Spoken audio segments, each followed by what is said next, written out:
आम ग्राम पेणुकाम ये गोटे नुआ कर पाठघर केन्द्र बनाला जहाद्वारा कि ये बहुत सारा बही अच्छी जमीक आम शिक्षक हो पार यूपीएससी प्रिपेरेसन हो पार रेलवे प्रिपेरेसन हो पार आग को बढ़ापी बहुत कॉम्पिटिटिव एग्जाम बहुत सारा बही अच्छी ये आम गोटे अर्थर अभाव द्वारा आम बही पढ़ी पारनु किंतु ये आसी आम बहुत सारा बही पढ़ी पार ये आम गल्प पढ़ी पार समय बीते आम समय बाहर कर संध्या समय आसु आम गाँ पिला आम समस्ते ये आम बही पढ़ू यह द्वारा आम बहुत सहायक होचु एवं आम सरकार को बहुत धन्यवाद जन आमर यही ग्राम ब्लॉक प्रशासन तरफ यही ग्राम एक सौर चालित पाठागार निर्मित होती आमर यही ग्राम रोचा युवक और युवती जो मैंने गरीब श्रेणी बा जो मैंने आर्थिक समस्या पीड़ित अच्छा यही पाठगार द्वारा से कॉम्पिटिटिव एग्जाम जो मैंने प्रिपरेशन कर पाठागार पढ़ी पारे जो भाई भाव में यही पाठागार समस्त प्रकार पुस्तक रही है जो भाई कि जदि कौन व्यक्ति बा जदि कौन युवती से कॉम्पिटिटिव प्रिपरेशन जमी आईएएस हो ओएस हो टीचर हो पुलिस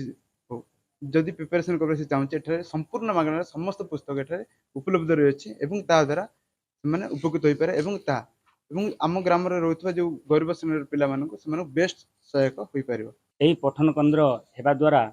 आमर जो गरीब श्रेणीर पिला माने सब जो ये गाँव में आम बसवास करुचु आमर अनेक किसी सुविधा होची एवं अनेक गुड़ा जो कॉम्पिटिटिव एग्जाम जो इंडिया लेवल रे हो कि ओडिशा लेवल रो जति एग्जाम गुड़ा से प्रकार समस्त प्रकार पुस्तक बही गुड़ाक ये आम एभेलेबल अच्छी जहाद्वारा कि आम बाहर को जाकि जो गरीब श्रेणी पिला आम मैंने अच्छु जो बाहर को जाकि जो मैंने आम पढ़ार आम पाखे सक्षम मैंने आर्थिक असहाय अवस्था आम मैंने जो अच्छु ताद्वारा कौन यही ब्लॉक प्रशासन द्वारा यहाँ होता है पठन केन्द्र द्वारा आम मानकर अनेक गुड़े सुविधा होची जहाद्वारा कि आम पढ़ापढ़ी करिकी आम अनेक गुड़ाए पद पदवी पाइबा आशा रखीचु मुख्यतः यही पठन केन्द्र गोटे आम मान गोटे बड़ सुविधा है जहाद्वारा कि इलेक्ट्रिक चलीगले भी आम मान असुविधा नहीं सोलार द्वारा यहाँ अति सुंदर भाव में परिचालित होची जहाद्वारा कि आम जिते समय बस पाठ पढ़ले भी आमर कौन असुविधा हो पारू ना रामनागुड़ा ब्लॉक प्रशासन तरफ ये जो सौर चालित पठन केन्द्र होती साधारणतः ग्रामांचल युवक युवती मैंने जो मैंने प्रतियोगितामूलक परीक्षा आर्थिक अभाव दृष्टि से आग को कोचिंग नहीं पारती कि प्रतियोगितामूलक परीक्षा बही कि पढ़ी पारती ना से पठन केन्द्र बेस सहायक होची कहीं ब्लॉक प्रशासन द्वारा जो पठन केन्द्रटा निर्मित होती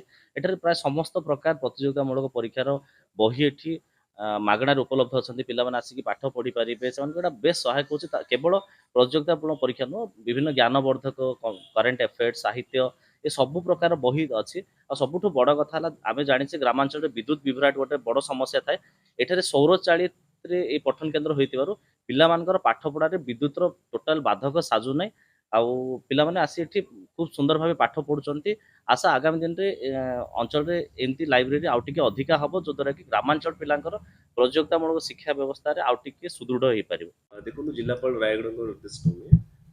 मुख्य उन्नयन अधिकारी तथा कार्यनिर्वाही अधिकारी जिला परिषद तत्वावधान प्रथम थर ब्राजिल मॉडल जोटा कि सौर चालित पठन केन्द्र रीडिंग स्टॉल आम ब्लॉक ब्राह्मणा ब्लॉक पेणुकम ग्राम पंचायत ऑफिस भितर ही गोटे लाइब्रेरी जोटा कि आमर गाँ को लगे अच्छी से गाँव पिला माने पढ़ी पारे विशेषकर युवगोष्ठी मैंने जो मैंने चाकरी अन्वेषण अच्छा प्रतियोगितामूलक परीक्षा प्रस्तुत कर पाठागार पठन केन्द्र लाभ उठे पारे आर गोटे विशेषत्व रही है गोटे सौर चालित अच्छी आमर कौन जगह विद्युत समस्या पाठ पढ़ार किसी असुविधा रही आ सहित आमर बाहर स्टल अच्छी आठी पिला माने दिन हो रात्रि हो आसिक पढ़ी पारे विशेषकर ग्रामांचल पिला भितर शैक्षिक वातावरण और प्रतियोगितामूलक जो वातावरण अच्छी से सुधार करने पिला जमी भविष्य में आगू जापर उन्नति करें।